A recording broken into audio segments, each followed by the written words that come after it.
Hi, I'm Dr. George Yancey. Let's shatter some paradigms.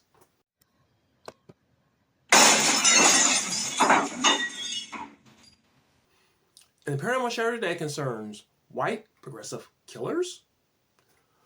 I want to talk about the sort of recent events that have occurred where we've seen not just Kirk, we've seen other examples of killers who are not what we typically think of as killers.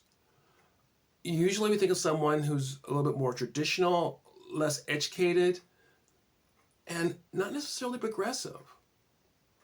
So I want to talk about this because I think this is an interesting aspect and something worth considering. Now, there's some data out there. I've seen it reported. It's come across Facebook, Twitter, and other social media that I've been on that suggests that most killings that are done for political reasons are done by conservatives. I'm not going to go into how accurate that research is. I'm not certain myself. I've read some critiques of it that sound pretty solid, but until I actually dig into it myself, I don't want to come to a conclusion. I have seen an article that indicates that in the past year, we've had more progressive politically motivated killings than conservative. That even though before the past year, it was more conservative than progressive, something recent has happened. So do we have a recent trend, and what does this mean? Well, we may be seeing more of an uptick of white progressive killers. And I don't think that this is an accident. I don't think that this is something that is just happened out of nowhere. I think there's reasons why we might be seeing this. Once again, I'm not completely sure. I'm not dug into the data, and it's not something that I have time to really dig into the data to where I'm comfortable saying, okay, yes, this is. But given what I've just read on a superficial level, it seems that in the past they're more conservative, and today they tend to be a little bit more progressive. We've had some church shootings, and we've had that the people connected appear to be progressive, and that we have that. So what does this mean? Why is this happening? Before I go into that, let me just take a couple of minutes to say, does this topic interest you? Is the way I'm approaching it of interest to you? If so, please consider subscribing to this channel and hearing more of this sort of conversation. I have a whole playlist on white progressives. So if you really want to know more about white progressives, this is a channel you want to be at. If you enjoy what you're going to hear or have heard, please give me a like or give me a comment. If you disagree, go ahead and comment. I'm a big boy. I can take it. All right, so let's get back to it. Here's what I think is happening. What has occurred is that while progressives have lost political races, presidential races, have lost power of Congress, until last year, they had strong cultural power. One of the things I talk about when I talk about white progressives is how powerful they are culturally. They tend to control the media and academia, entertainment. They're a very powerful group culturally. They don't always win politically, but they tend to win culturally. For a variety of reasons, they lost some of that power last year when Trump won. When Trump won in 2016, he won the presidency. He won the political battle. He did not win the cultural battle. The cultural forces still were lined up against him. This time, in a variety of ways, he has certain cultural forces with the wind in his back. Not as much academia, but definitely more media support.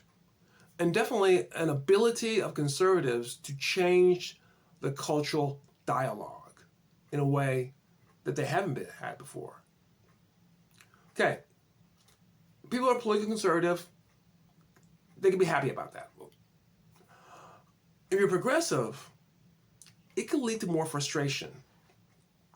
So one can look at this and go, what's happened with progressives is that they have come to a point where they do not have the cultural power they used to have. For example, the ability to cancel someone as racist or homophobic is less. It's not gone away, but is less. Because the cultural power of conservatives at this point is that, well, you can accuse me of racism, but you accuse everyone of racism, so I don't care. It's been hard to say that 5 years ago. Even last year, it's hard to say that. Not so hard today. There are other ways in which the cultural power of progressives have been weakened. I think this has created a frustration.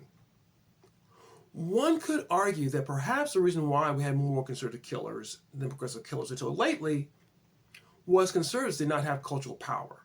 So their way of lashing out was violence. If the data is accurate, and we have had more conservative killers until this past year, now more progressive killers, this fits, doesn't it? As progressives have lost cultural power.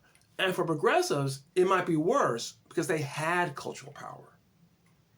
They had that power in their hand, and now it's been snatched away. As they've lost cultural power, then they become more frustrated.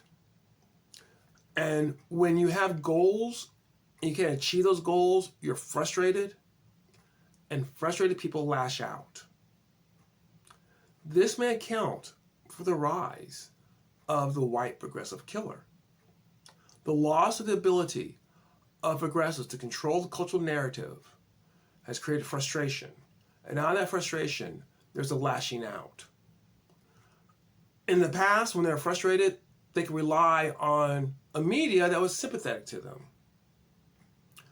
But the media is not sympathetic to them any longer. So they lash out in other ways. If this is true, and I'm not a criminologist, and maybe some criminologist has looked at this, but there may be something to the idea that frustration creates violence. That when a group of people is frustrated, they're more likely to engage in violence. And of course, that does not excuse the violence, but helps to explain the violence.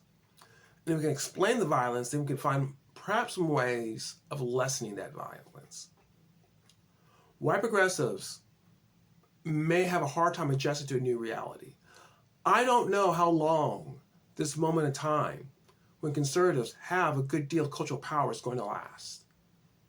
It may only last a few years. It may last for decades. I don't know. I'm not going to predict that. I believe that progressives who are used to having cultural power are going to struggle to adjust. Now, that does not mean that they'll all become killers. Thank goodness. There may be other ways they adjust in their frustration. They may adjust, as some of them did online, by celebrating the death of Kirk. They may adjust in other ways. But I think there's an adjustment coming because they used to have this power, and now this power is in the hands of what they see as their political enemies. And what scholars will tell you is that you get revolutions not when people are held down, but when people had something and then it's taken away. Progressives had something and now it's taken away. And so there's a perverted sense of revolution, perhaps, that some of these killers have. And while progressives in general don't engage in killing, there may be other ways in which they deal with this frustration, which may be helpful in some ways and may not be. Anyways, just some of my thoughts. Once again, if you enjoy this, subscribe, and I hope to see you around again when we can shatter some more paradigms.